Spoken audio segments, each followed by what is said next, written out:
بسم اللہ الرحمن الرحیم اللہم صلی علی سیدنا و مولانا محمد مبارک وسلم صلی علیہ. السلام علیکم ناظرین، پروگرام حی علی الفلاح میں خوش آمدید، اور میں ہوں آپ کا میزبان سید زین الرضا. ناظرین، اس پروگرام کے اندر آپ ہمیں لائیو کال کر کے اپنے مسائل سے، اپنی پریشانیوں سے، اپنی تکالیف سے ہمیں آگاہ کرتے ہیں، اور ہم آپ کے جتنے بھی سوالات ہوتے ہیں ان کے قرآن و سنت کی روشنی کے اندر جواب دیتے ہیں. آج جو شخصیت ہمارے سوالات کے جوابات دینے کے لیے موجود ہے، نہایت ممتاز عالم دین ہے، بڑی خوبصورت گفتگو فرماتے ہیں. جناب حضرت علامہ مولانا عبداللہ ثاقب قادری صاحب، ناظم اعلیٰ جامعہ کریمیہ سدیدیہ بلال گنج لاہور. السلام علیکم. وعلیکم السلام ورحمۃ اللہ وبرکاتہ. حضرت خیریت سے ہیں؟ الحمدللہ، آپ خیریت سے؟ شکر الحمدللہ. ناظرین، علامہ صاحب موجود ہے اور آپ کے ٹی وی کی سکرین پر ہمارا نمبر بھی چل رہا ہے، آپ وہاں سے نمبر نوٹ کر کے ہمیں کال کر سکتے ہیں. آپ کو آپ کی کالز کا جو ہے وہ اچھے طریقے سے جواب دیا جائے گا. آپ کو کوئی بھی پریشانی ہے، روحانی مسئلہ ہے یا جسمانی مسئلہ ہے، تو آپ ہمارے ساتھ ضرور کانٹیکٹ کیجئے، انشاءاللہ آپ کو خوبصورت وظائف بتائے جائیں گے. علامہ صاحب، اس سے قبل کہ ہم کالز اور لوگوں کے میسیج جو ہیں وہ ڈسکس کرنا شروع کریں، چونکہ ماہ ربیع الاول کے آخری ایام ہیں، اور یہی وہ دن ہے کہ جب سرکار دو عالم صلی اللہ علیہ وسلم مدینہ طیبہ میں تشریف لاتے ہیں اور ایک انقلاب پرور معاشرے کی تشکیل دیتے ہیں. اس میں جو آپ نے سٹیپ اٹھائے، جو آپ نے اقدامات کیے، ان میں ایک میثاق مدینہ کا بھی ہے. آپ اس حوالے سے کیا فرمائیں گے؟ بسم اللہ الرحمن الرحیم والصلاة والسلام علی رسول الکریم.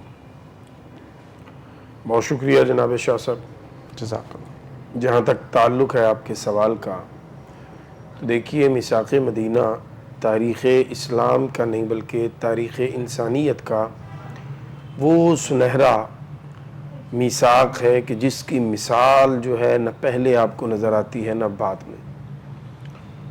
رسول اللہ صلی اللہ تعالیٰ علیہ وسلم نے اللہ رب العزت جل وعلا کے فضل و توفیق سے اسلام کی ترویج و اشاعت کے لیے جب بے حساب قربانیاں دیں اور چند مخلص اصحاب کی جماعت جمع ہوئی آپ کے ارد گرد، اور ان کی قربانیوں اور ان کی کاوشوں جو کہ رسول اللہ صلی اللہ علیہ وسلم کے زیر سایہ اور زیر شفقت تھیں، مدینہ منورہ میں ایک کثیر تعداد میں مسلمان جمع ہو چکے، تو انہوں نے رسول اللہ صلی اللہ تعالیٰ علیہ وسلم کا پھر جس والہانہ محبت اور وارفتگی کے ساتھ استقبال کیا، وہ اپنی مثال آپ ہیں.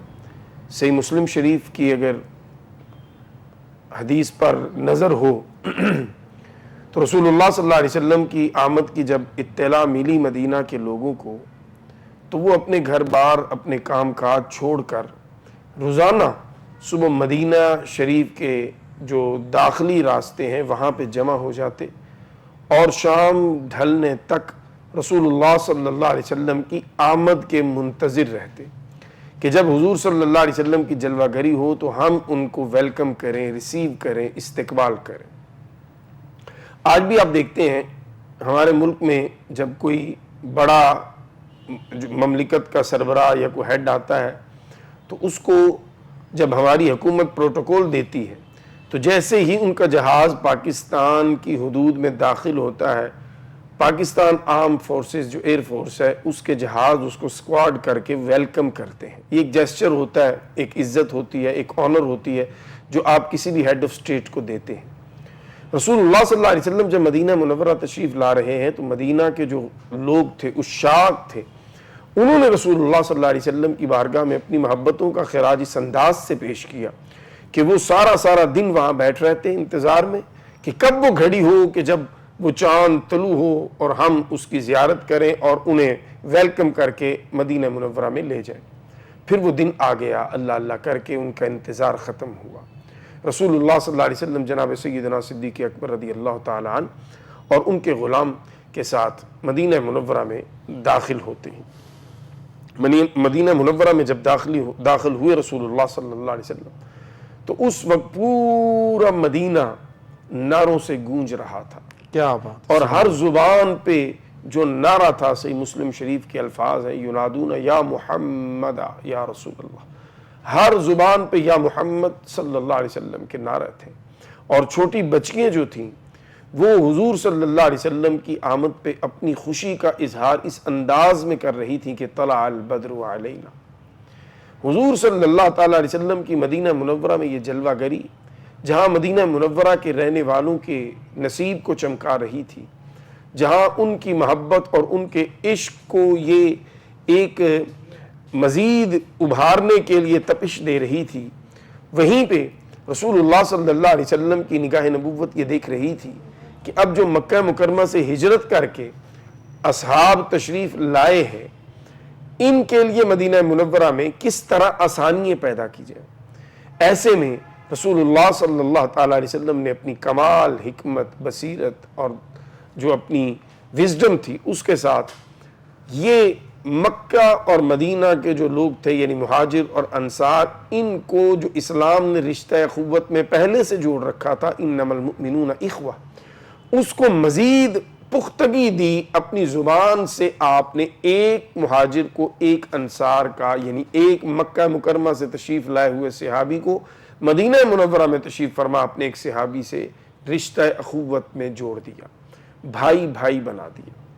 یوں وہ جو ایک بہت بڑا مسئلہ معاشی طور پر اور معاشرتی طور پر کھڑا ہونے جا رہا تھا کہ اتنے لوگ ہجرت کر کے آئے ہیں، چھوٹا سا شہر ہے مدینہ منورہ، کیسے نظام چلے گا، رسول اللہ صلی اللہ علیہ وسلم نے اپنی کمال بصیرت اور حکمت سے اس معاملے کو اس خوش اسلوبی سے طے فرما دیا کہ ان کو بھائی بھائی بنا کر معاشرت اور معیشت سارے مسائل کو حل فرما دیا۔ اور پھر صحابہ کرام کی عظمت پہ، بالخصوص انصار صحابہ کرام، ان کی اس عظمت پہ بھی قربان جائیے کہ انہوں نے بھی کھلے دل کے ساتھ اپنے مکہ مکرمہ سے تشریف لائے ہوئے بھائیوں کو، ان کے بچوں کو، ان کی فیملیز کو خوش آمدید کہا، اپنے دروازے گھروں کے کھول دیے، اپنے کام ان سے بانٹنے کے لیے تیار ہو گئے، اپنی زندگیوں میں ان کو جگہ دی۔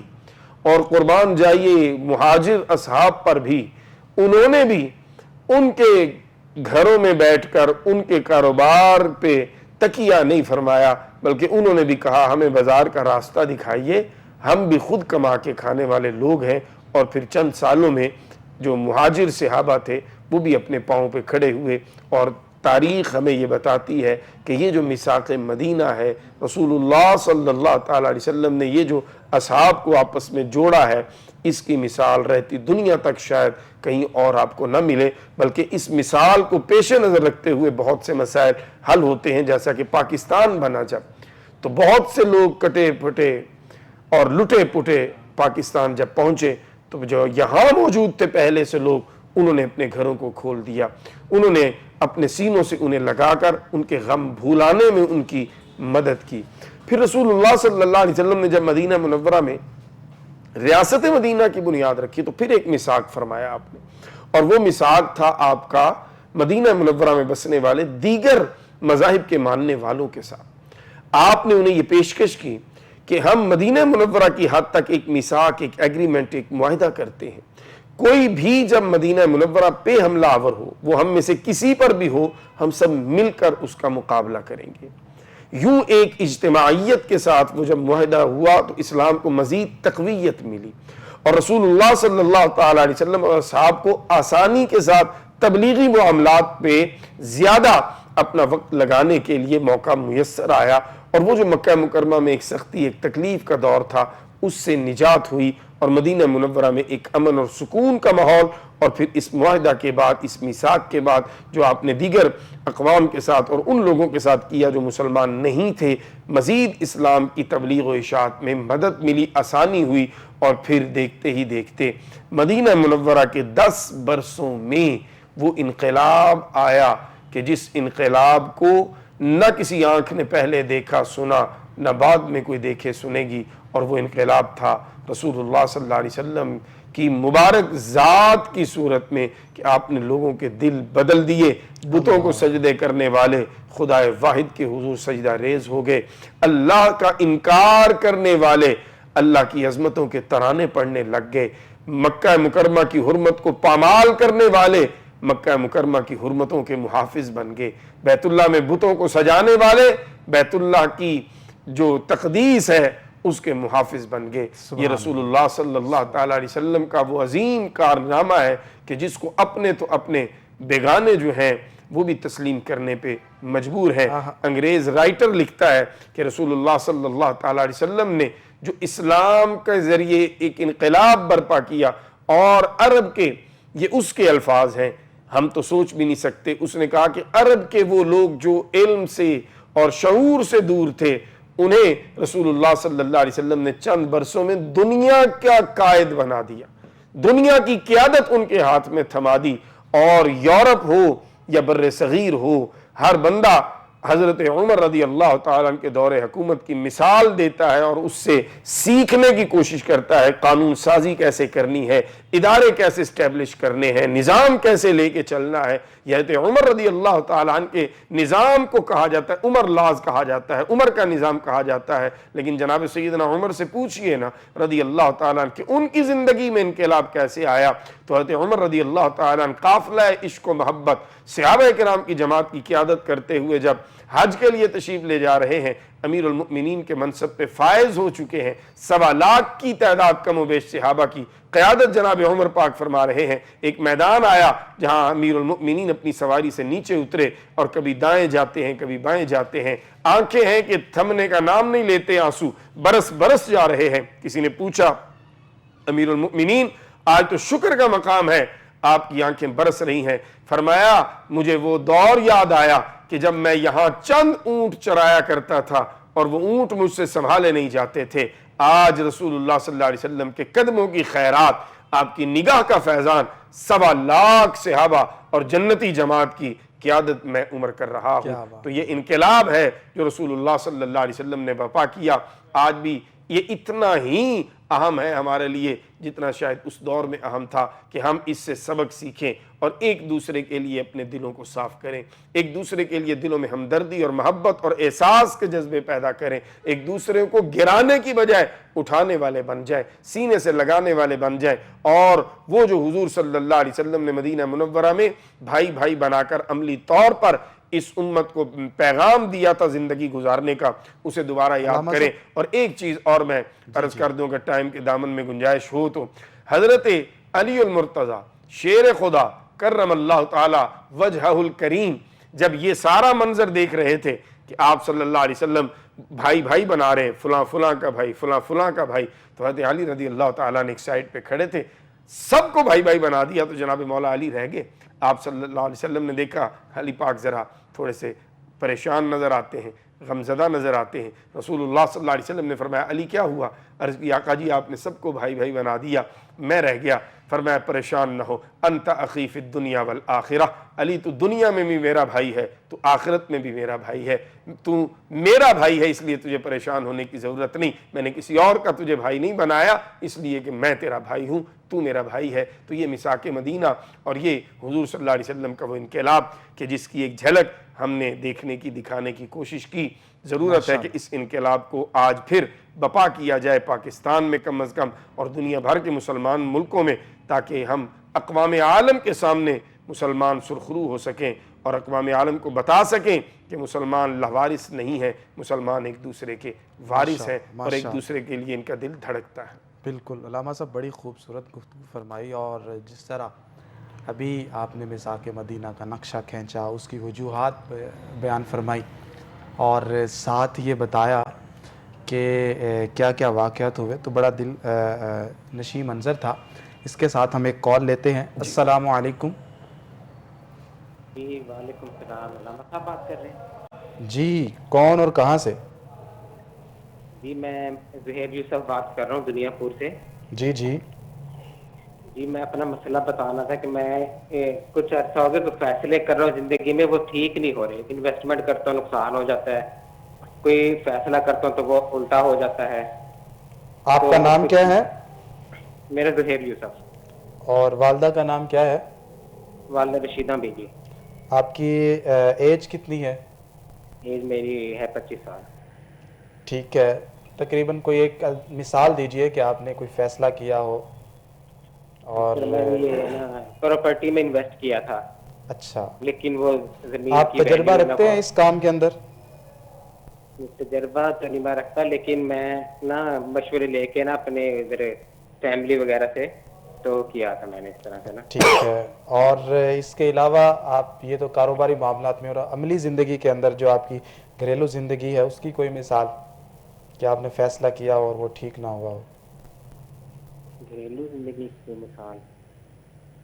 چلیں آپ ہمارے ساتھ رہیے. علامہ صاحب, بھائی فیصلے کرتے ہیں لیکن ان کا رزلٹ اچھا نہیں آتا. ایک تو کاروباری معاملات میں جس طرح انہوں نے مثال دی ہے کہ پراپرٹی میں انہوں نے انویسٹ کر دیا تو سارا ضائع ہو گیا. تو میرے خیال میں اتنا اگر آپ کے پاس انویسٹمنٹ ہے, آپ کروڑوں کی مالیت آپ رکھتے ہیں اور کروڑوں کے کروڑ ہی لگا دیتے ہیں, یا لاکھوں کی مالیت آپ کے پاس ہے ساری لگا دیتے ہیں, تو میرے خیال سے یہ بے وقوفی ہے. پہلے آپ تجربہ کریں, تجربے کے ساتھ ساتھ پھر آپ آہستہ آہستہ تھوڑا تھوڑا انویسٹ کرنا شروع کریں, ہزاروں میں, پھر اس کے بعد لاکھوں میں. پھر ایک تو اس حوالے سے بتائیے گا. اور دوسرا یہ بھی جو ان کی بات کرنے کا جو مقصد ہے, میں یہ سمجھتا ہوں کہ وہ یہ چاہتے ہوں گے کہ ان کی زندگی میں برکت آئے اور انہیں وہ شعور ملے کہ وہ جو بات اگر کوئی فیصلہ کرنا چاہیں تو وہ فیصلہ ان کا ٹھیک ہو, یا اللہ رب العزت ان کی تائید کرتا رہے, ان کے کاموں کے اندر برکت آتی رہے. آپ کی اس حوالے سے کیا رائے ہے؟ قبلہ شاہ صاحب, میں عرض کروں گا کہ بھائی صاحب فرما رہے تھے اور ہم بھی یہی کہتے ہیں عمومی طور پر اور سوچتے بھی یہی ہیں. میں نے یہ فیصلہ کیا, تو میں عرض کرتا ہوں کہ ہماری حیثیت نہیں فیصلے کرنے والی. آپ اور میں اگر اپنے فیصلے حکم الحاکمین کی بارگاہ میں عرض کر دیں اور وہاں سے فیصلے ہو جائیں تو وہ زیادہ مناسب ہے. آپ اور میں بہت کمزور ہیں, اس لیے تھوڑا سا اپنی میں کو پیچھے رکھیے. اور استخارہ جو سنت ہے, رسول اللہ صلی اللہ علیہ وسلم نے اپنی امت کو کس جگہ بے یار و مددگار چھوڑا ہے. ہم خود اگر فقیر بننا چاہتے ہیں اور ہم خود اگر لاوارث ہونا چاہتے ہیں تو وہ ہماری اپنی چوائس ہے. رسول اللہ صلی اللہ علیہ وسلم نے آپ کو اور مجھے کہیں پہ بھی ایسے حالات میں نہیں چھوڑا کہ جہاں ہمیں کچھ نظر نہ آئے اور ہمیں کوئی رہنمائی نہ ہو. تو آپ سب ناظرین کم از کم کوئی بھی کام کرنے سے پہلے, کوئی بھی زندگی کا اہم فیصلہ لینے سے پہلے استخارہ کریں. دعائیں موجود ہیں, آپ نیٹ کے ذریعے گوگل پہ سرچ کریں, آپ کے سامنے استخارے کی دعا آ جائے گی. گھروں میں وظائف کی کتابیں موجود ہیں, اس میں استخارہ کی دعا. نہیں ملتی فرض محال, 2 رکعت ادا کیجئے عشاء کی نماز کے بعد اور باوضو لیٹ جائیے, کسی سے بات نہیں کرنی, دائیں کروٹ پہ لیٹیے اور یا خبیر اخبرنی, یا خبیر اخبرنی, یا خبیر اخبرنی پڑھتے پڑھتے سو جائیے. 1 دن 2 دن 3 دن, انشاءاللہ خواب میں اللہ تعالیٰ کی طرف سے آپ کو حکم مل جائے گا کہ آپ کے لیے کیا بہتر ہے اور آپ نقصان سے بچ جائیں گے. آپ جب جلد بازی کرتے ہیں اور آپ کو اور مجھے ہمارے اندر کا لالچ جب ابھارتا ہے تو ہم غلطی کرتے ہیں. لالچ کو چھوڑیے, تھوڑی پہ خوش رہنا سیکھیے, قناعت کی طرف آئیے.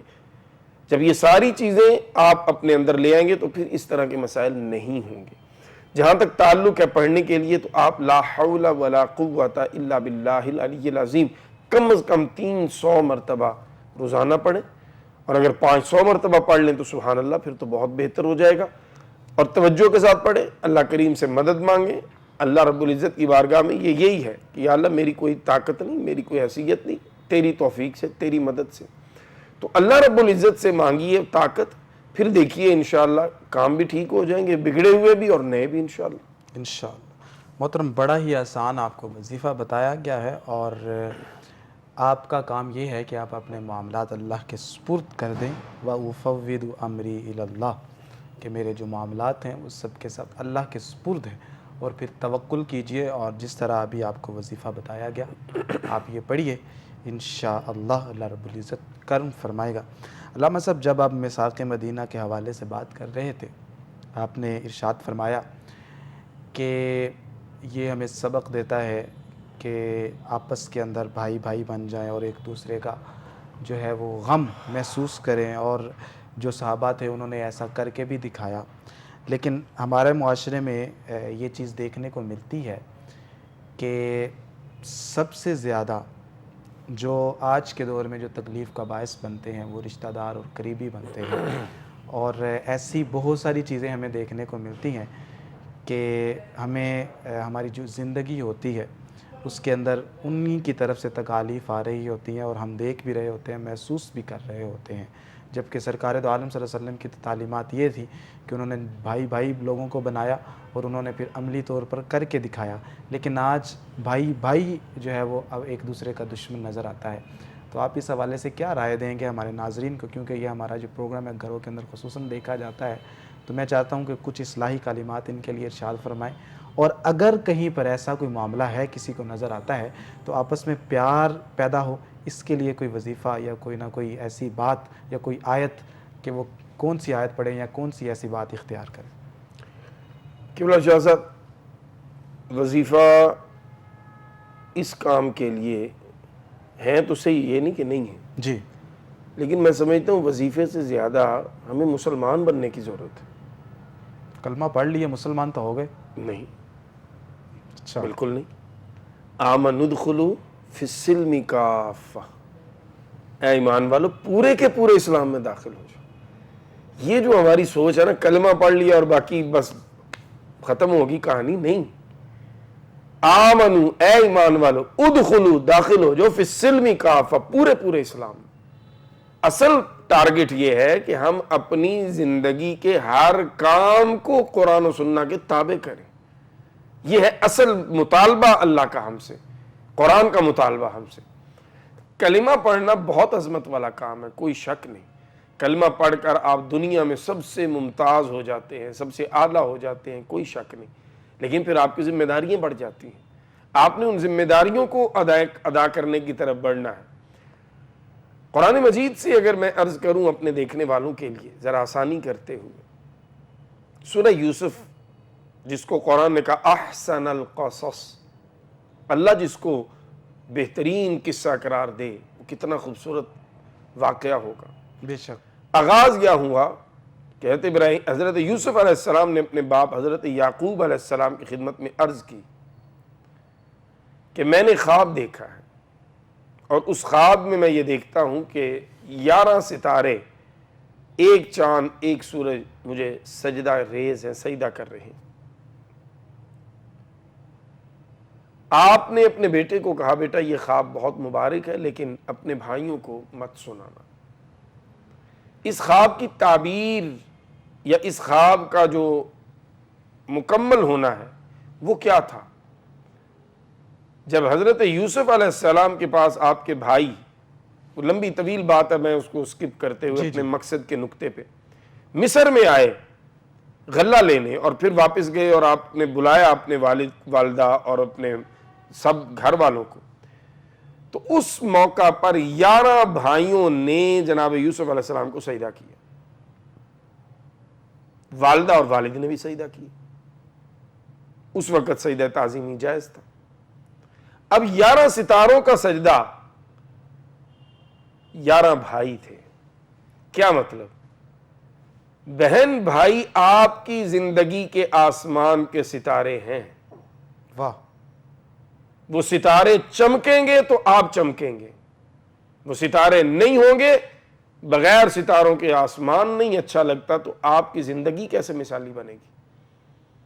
وہ جو چاند سجدہ کرتا ہے وہ چاند ماں تھی، آپ کی والدہ اگر آپ کی زندگی میں آپ سے خوش ہیں تو آپ کی زندگی کی ہر رات 14ویں رات ہے، چاند چمکے گا، آپ کی زندگی کے اندھیرے دور کرے گا انشاءاللہ۔ اور وہ سورج جس نے جناب یوسف علیہ السلام کو سجدہ کیا وہ ان کے والد ہیں۔ آپ کے اور میرے باپ کو رب نے سورج کا درجہ دیا ہے، اس کی تپش، اس کی حرارت، اس کا آنکھیں دکھانا، اس کا سخت ہونا، یہ آپ کے اور میرے بھلے کے لیے ہے۔ تو یہ چاند، سورج، ستارے، ان سے جڑ جائیے، آپ کی رات بھی بھلی، آپ کا دن بھی بھلا، اور ان سے کٹ جائیں گے تو نہ سورج کے بغیر دن میں گزارا ہوگا، نہ چاند اور تاروں کے بغیر رات میں گزارا ہوگا، تو قرآن کی اس فکر کو تھام لیجئے، ہم اکیلے کچھ بھی نہیں، ہمارے بہن بھائی، ہماری فیملی، ہمارے والدین ساتھ ہوں گے تو ہم ہوں گے، ادروائز ہم اپنے آپ کو خود زمانے کی سختیوں کے سپرد کر دیتے ہیں اور پھر روتے پھرتے ہیں۔ رونے سے بہتر ہے کہ ہم اپنوں کی طرف جھکیں، اپنوں کی غلطیوں کو نظر انداز کریں۔ حضرت یوسف علیہ السلام کی مثال، اذهبوا بقمیصی ھذا فالقوہ علی وجہی ابی یأتی بصیرا، آپ نے اپنی مبارک قمیض بھیجی، سارا کچھ ہو گیا، اور جب اینڈ پہ سارے آگے فرمایا لا تثریب علیکم اليوم، جاؤ میں نے سب کو معاف کیا، میرا کوئی شکوہ نہیں، تم سے کوئی شکایت نہیں۔ سبحان اللہ۔ سیکھیے، معاف کرنے والا بندہ چھوٹا نہیں ہوتا۔ اس جہاں پہ آپ پہ بات کر رہے ہیں، یہی واقعہ اور اسی مثال کے اندر ایک بڑا خوبصورت سبق یہ بھی حاصل ہوتا ہے کہ دیکھیے کہ حضرت یوسف علیہ السلام کے جو بھائی تھے وہ آپ کو اپنی طرف سے پھینک کے چلے جاتے ہیں کنویں کے اندر اور ختم کر دیتے ہیں۔ حضرت یوسف کا قصہ جو ہے وہ اپنی طرف سے تمام کر دیتے ہیں، لیکن اللہ رب العزت کنویں سے آپ کو نکالتا ہے اور پھر ایک سلطنت کا بادشاہ بناتا ہے، اور پھر آپ کے توسل سے، آپ کی وجہ سے پوری جو سلطنت ہوتی ہے اس کو اللہ رب العزت غلہ عطا کرتا ہے، اس پر رحمتیں اور برکتیں نازل فرماتا ہے۔ تو ناظرین، اگر آپ کے اوپر کسی بھی قسم کی تکالیف آتی رہتی ہیں یا پریشانیاں آتی ہیں تو آپ کا بھروسہ، آپ کا توکل اللہ کی ذات پر ہونا چاہیے۔ آپ کے جو رستہ ہے اس کو ختم کرنے والے، آپ کی ٹانگیں کھینچنے والے، آپ کو تکالیف دینے والے لوگ ہیں، لیکن آپ نے ان کی وجہ سے دل برداشتہ نہیں ہونا، بلکہ وہ رب ہے جو یوسف کو ایک اندھے کنویں سے نکال کے بادشاہ بنا سکتا ہے، تو وہ ہمیں مصائب اور تکالیف اور پریشانیوں سے نکال کر جو ہے وہ ہمیں سرخرو کر سکتا ہے، دنیا کے اندر بھی اور آخرت پر۔ تو ہمارا بیسک جو ہے وہ توکل وہ اللہ کی ذات پر ہونا چاہیے، اور اللہ تعالیٰ ہر چیز پر قادر ہے، اس کی یہ شان ہے، وہ اپنے بندوں سے بہت زیادہ محبت کرتا ہے۔ تو جب ہم اپنا سوال اللہ کی بارگاہ میں پیش کریں گے اور اس کی بارگاہ میں امید و رجا کرتے رہیں گے تو خالق کائنات ہمارے دامن کو کبھی بھی تنہا نہیں چھوڑے گا۔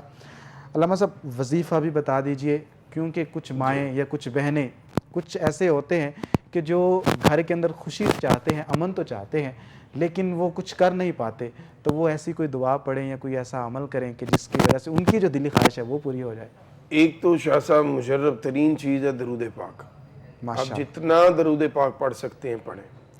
دوسری چیز ہے جمعہ والے دن گھر میں جو خواتین ہیں عزت مآب، وہ کھانے والے نمک پر، چینی پر یا ودودو، اللہ کا مبارک نام ہے، 1000 مرتبہ دم کریں پڑھ کر، اور پھر وہ چینی، شکر اور وہ نمک استعمال ہو کھانوں میں، انشاءاللہ میرے اللہ نے چاہا اہل خانہ کے دلوں میں محبتیں جو ہیں وہ پیدا ہوں گی اور نفرتیں، کدورتیں ختم ہوں گی، اور محبت اور امن اور سکون جو ہے ہر اس کا گہوارہ بن جائے گا۔ ناظرین ہمارے ساتھ رہیے گا، انشاءاللہ ملاقات ہوتی ہے بریک کے بعد۔ ویلکم بیک ناظرین، آپ دیکھ رہے ہیں پروگرام حی علی الفلاح اور میں ہوں آپ کا میزبان سید زین الرضا۔ ناظرین، آپ کے سوالات، آپ کے حوالے سے ہم آج گفتگو کر رہے ہیں، اور علامہ عبداللہ ثاقب قادری صاحب جو کہ جید عالمدین ہیں اور بڑی خوبصورت گفتگو فرماتے ہیں، ہمارے ساتھ موجود ہیں، ہم ان سے رہنمائی لے رہے ہیں۔ تو علامہ صاحب، میں آپ کی طرف آتا ہوں۔ آپ ابھی بریک پر جانے سے پہلے یہ فرما رہے تھے کہ جو شخص کسی کی خوشی سے تکلیف محسوس کرتا ہے تو وہ بیمار ہے، مزید اس حوالے سے کیا فرمائیں گے؟ جی بالکل شاہی، یہ بات بڑی واضح ہے، کیونکہ اس کے اسلام میں جب ہم نے بات کی کہ رسول اللہ صلی اللہ تعالیٰ علیہ وسلم نے تو ہمیں رشتہ اخوت میں جوڑا ہے، اور مسلمان کی جو بنیادی تعریف کی جاتی ہے اس میں یہ شامل ہے کہ وہ ایک دوسرے کو سکون سلامتی دینے والے ہیں، نہ کہ تکلیف دینے والے۔ ہم جب ملتے ہیں ایک دوسرے کو تو ہمیں سکھایا گیا السلام علیکم ورحمۃ اللہ وبرکاتہ۔ کیا مطلب کہ میں اگلے کو یقین دلاتا رہا ہوں کہ نہ میرے ہاتھ آپ کو تکلیف دیں گے، نہ میری زبان آپ کو تکلیف دے گی، نہ میرے دل میں آپ کے لیے کوئی برا خیال ہے، نہ میرے دماغ میں آپ کے لیے کوئی منفی پلاننگ اور سوچ ہے۔ میں آپ کے لیے سلامتی کی دعا کرنے والا ہوں، میں آپ کے لیے خیر خواہی کے کلمات بولنے والا ہوں۔ اسی طرح آگے سے جواب یہ گفتگو کا، ملاقات کا آغاز ہے جو اسلام نے ہمیں سکھایا ہے۔ اب اس کے ہوتے ہوئے اگر کوئی بندہ کسی کی خوشی میں جلتا ہے، اور کسی کی تکلیف میں خوشی محسوس کرتا ہے تو پھر وہ اپنے اندر اپنے ایمان کو ذرا دیکھے جھانکے کہ کیا اس کا ایمان اس کے سینے میں ہے، کیا وہ اس کا دل، کیونکہ ایسا دل بندہ مومن کا نہیں ہو سکتا۔ رسول اللہ صلی اللہ علیہ وسلم کی بارگاہ میں حضرت انس بن مالک رضی اللہ تعالی غالباً راوی ہیں اس حدیث کے قبلہ شاہ جی، رسول اللہ صلی اللہ علیہ وسلم جلوہ گر تھے، آپ نے فرمایا جس بندے نے جنتی دیکھنا ہو، آپ میں سے جنہوں نے جنتی دیکھنا ہو، ابھی ایک شخص آئے گا اسے دیکھنا وہ جنتی ہے۔ اچھا، ایک شخص تشریف لائے، سب نے دیکھا، ایک دیہاتی ایک کاشتکار عام سا آدمی ہے، بائیں ہاتھ میں جوتے پکڑے ہوئے، وضو کیا ہوا ہے، داڑھی سے پانی ٹپک رہا، آ کے بیٹھ گئے۔ دوسرے دن پھر رسول اللہ صلی اللہ علیہ وسلم نے فرمایا جس نے یقینی جنتی دیکھنا ہو ابھی بندہ آئے گا دیکھنا، پھر وہی، تیسرے دن پھر وہی۔ حضرت عمر بن عاص رضی اللہ تعالیٰ عنہ کہتے ہیں تیسرے دن میں نے تہیہ کیا میں اس کے ساتھ جاؤں گا اور کوئی بھی عذر کر کے 2-3 دن اس کے ساتھ رہوں گا اور وہ کام ڈھونڈنے کی کوشش کروں گا جس کی وجہ سے یہ جنتی ہے۔ کیا بات ہے۔ فرماتے ہیں میں اس کے ساتھ چلا گیا، 3 دن گزارنے کے بعد جب مجھے اس میں کچھ چیز نظر نہ آئی بلکہ میں نے دیکھا کہ یہ تہجد نہیں پڑھتا، اور زمانہ صحابہ کرام علیہ رضوان میں تہجد نہ پڑھنا یہ ایک کمزوری گنی جاتی تھی، یہ ایک عیب سمجھا جاتا تھا۔ انہوں نے کہا جو بندہ تہجد نہیں پڑھتا یہ جنتی کیسے؟ بالآخر انہوں نے ان کو سچ بتایا کہ بھائی یہ بات 3 دن رسول اللہ صلی اللہ علیہ وسلم نے تمہاری جنتی ہونے کی بشارت دی اور ہمیں حکم دیا کہ جنتی دیکھنا ہے تو دیکھو، میں تو اس لیے ساتھ آیا تھا کہ کوئی عمل ایسا، لیکن 3 دن میں معذرت کے ساتھ میں نے کوئی ایسا عمل نہیں دیکھا۔ اس شخص نے کہا کہ اے رسول اللہ صلی اللہ علیہ وسلم کے صحابی، زندگی تو میری یہی ہے جو آپ نے دیکھ لی، اس کے علاوہ کچھ نہیں۔ اب اللہ رسول ہی بہتر جانتے ہیں کہ وہ کون سا میرا عمل ہے جو رب رسول کو اتنا پسند آیا کہ میں جنتی ہو گیا۔ حضرت عمر بن عاص رضی اللہ تعالیٰ عنہ سے جب روانہ ہوئے، چند قدم چلے، پیچھے سے اس نے آواز دی، انہوں نے کہا ہاں ایک چیز ہے، میں اپنے دل میں کسی کے ساتھ حسد نہیں رکھتا، واہ واہ واہ، اور میں اپنے دل میں کینہ نہیں رکھتا۔ سبحان اللہ۔ عمر بن عاص رضی اللہ عنہ، بس مل گئی مجھے وہ بات جس کی وجہ سے تم یقینی جنتی ہوئے کہ تم نے اپنے دل کو حسد اور کینہ سے پاک کر لیا۔ کیا بات ہے۔ آج ہماری رشتوں میں سب سے بڑی جو چیز ہے وہ حسد ہے۔ آپ آگے بڑھ گئے، آپ سے لوگوں کو حسد، آپ کے کزن، آپ کے رشتہ دار، یہ آگے کیوں نکل گئے؟ حالانکہ اگر وہ صحت مند دل والے ہوتے تو رب کے حضور سجدہ شکر ادا کرتے کہ ان کا ایک بھائی، ان کا ایک کزن، ان کا ایک بھتیجا، بھانجا وہ زندگی میں آگے گیا، سب کی عزت ہے۔ بے شک۔ اب اگر ارشد ندیم وہ نیزہ مار کے آیا ہے تو دور کے رشتہ دار بھی کہتے ہیں یار یہ ہمارا رشتہ دار ہے، اب وہ فخر سے بتاتے ہیں، اور غریب آدمی کا رشتہ دار قریبی بھی ہو تو کہتا ہے میں نہیں جانتا اس کو۔ یہ منافقت، یہ جو چہرے کے نیچے چہرہ ہے۔ اور نصیر ملت کی زبان میں کہوں تو ہر بندہ زبان کے نیچے زبان رکھتا ہے۔ ایک زبان وہ ہے جو سامنے ہے، ایک زبان وہ ہے جو اس سے بڑی ہے اور وہ آپ کی پشت پہ ہے، جسے غیبت کہا جاتا ہے۔ تو ہمیں اگر جنت کے راستے پہ چلنا ہے تو اپنے سینوں کو، اپنے دل کو حسد اور کینے سے پاک کرنا ہے۔ مشکل ہے، آسان نہیں ہے۔ جنت میں جانا ہے آسان ہوگا؟ نہیں، مشکل کام ہے، لیکن کرنا ہے۔ کریں گے تو بچیں گے، نہیں کریں گے تو مریں گے۔ آپ کے حسد کرنے سے کسی کا کچھ نہیں جانا۔ علامہ صاحب یہ بھی تو ایک چیز ہے نا کہ آپ کسی کو گرانے کے لیے یا کسی کے لیے برا کرنے کے لیے آپ جو کوشش کرتے ہیں، اگر کوئی شخص آپ سے آگے جا رہا ہے یا جانا چاہتا ہے، آپ بھی محنت کریں، آپ بھی اسی طرح آگے بڑھنے کی کوشش کریں۔ لیکن ہم کیا کرتے ہیں کہ یہ بھی ایک سائیکالوجیکل ایک بات ہے کہ اگر چند لوگ مسکرا رہے ہوں تو کوئی شخص ان کے ساتھ گفتگو میں شامل نہ ہو، ان کے ساتھ نہ بیٹھو، صرف ان کو دیکھ رہا ہو تو اس کے بھی چہرے پہ مسکراہٹ آ رہی ہوتی ہے اور وہ بھی ہلکا ہلکا مسکرا رہا ہوتا ہے۔ اور اسی طرح اگر رونے والا منظر ہو تو بھی وہ رو رہا ہوتا ہے۔ تو یہ انسان کی کیفیت ہے، لیکن اس کے باوجود بھی جو کسی کو تکلیف میں دے کر خوش ہوں تو ان کا کیا عالم ہوگا دل کا۔ لیکن اللہ رب العزت سب پہ رحم فرمائے۔ ہمارے ساتھ ایک کالر موجود ہیں، بڑھتے ہیں ان کی طرف۔ السلام علیکم۔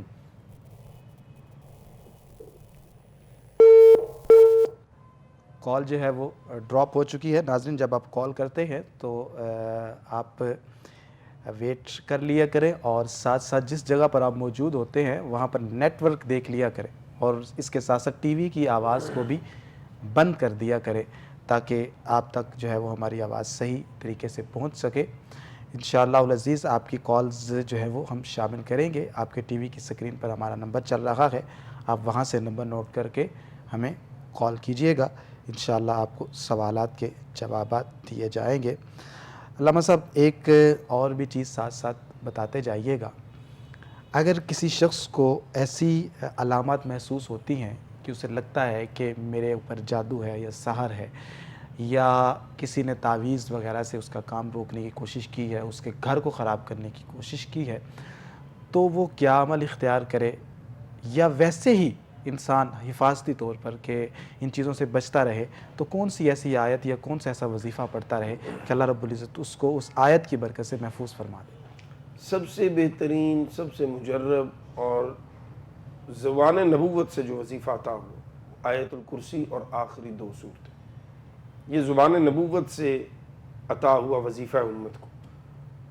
آیت الکرسی اور آخری دونوں صورتیں پڑھنے والے بندے پر کبھی کوئی وار کارگر نہیں ہو سکتا۔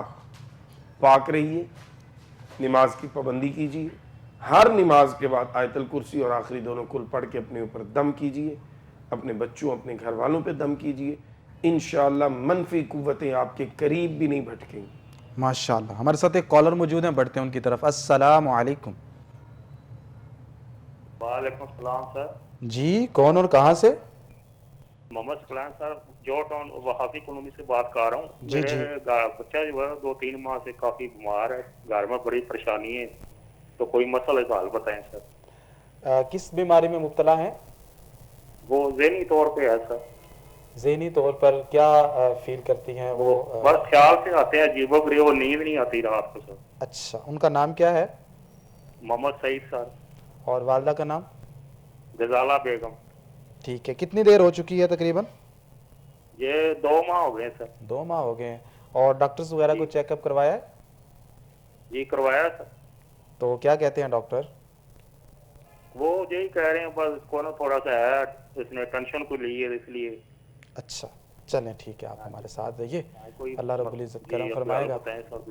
جی علامہ صاحب کیا فرمائیں گے ان کے لیے؟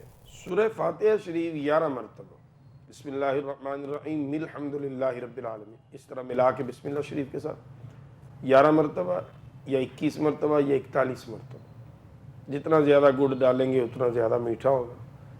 41 مرتبہ پڑھ لیں گے تو بہت اچھا، نہیں تو 11 مرتبہ پڑھیے، اور ہر نماز کے بعد پڑھیے تو 33 مرتبہ یہ آپ کا جو ہے 5 نمازیں ہیں تو 55 مرتبہ یہ ہو جائے گا دن میں، تو یہ آپ کے لیے کافی ہو جائے گا۔ ہر نماز کے بعد 11 مرتبہ سورہ فاتحہ شریف بسم اللہ شریف کے ساتھ ملا کر دم کیجئے انہیں، انشاءاللہ اللہ نے چاہا تو بہت جلد ان کی صحت جو ہے وہ بہتر ہو جائے گی۔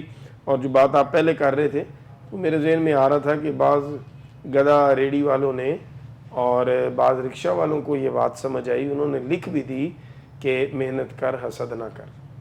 واہ واہ، یہ تو رکشے والوں کو اور گدھا ریڈی والوں کو سمجھ آئی ہے، اب اگر کسی کو نہیں سمجھ آتی تو پھر کیا کہا جا سکتا ہے۔ اسلام تو یہی کہتا ہے، دوسروں پر جلنے کی بجائے، کڑنے کی بجائے دوسروں کی کامیابی پر آپ خود محنت کیجئے۔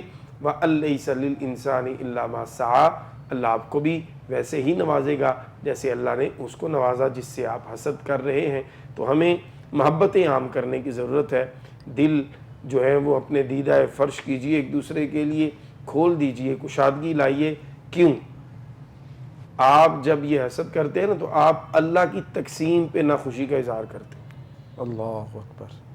اللہ نے اگر مجھے یہاں بٹھایا ہے تو آپ اللہ سے لڑیں گے معاذ اللہ کہ اللہ نے مجھے یہاں کیوں بٹھایا؟ ایسا نہیں ہے، آپ اللہ سے مانگیے۔ علامہ صاحب ایک اور بھی کالر ہمارے ساتھ موجود ہیں، ان کی بھی بات سنتے ہیں۔ السلام علیکم۔ اللہ وبرکاتہ۔ جی کون اور کہاں سے؟ میں لاہور سے بول رہا ہوں۔ کیا نام ہے؟ اختر جمیل۔ جی مسئلہ بتائیے۔ میری والدہ کا نام حاشم النساء ہے، میرا نام اختر جمیل ہے۔ دوبارہ بتائیے گا، آپ کی آواز کٹ رہی ہے۔ میری والدہ کا نام حاشم النساء ہے جی جی اور میرا نام اختر جمیل ہے۔ ٹھیک ہے، مسئلہ بتائیں۔ مسئلہ یہ کہ بیماری پریشانی ہے۔ اچھا، کتنے عرصے سے اور کس پریشانی میں ہیں آپ؟ یہ کافی عرصہ ہو۔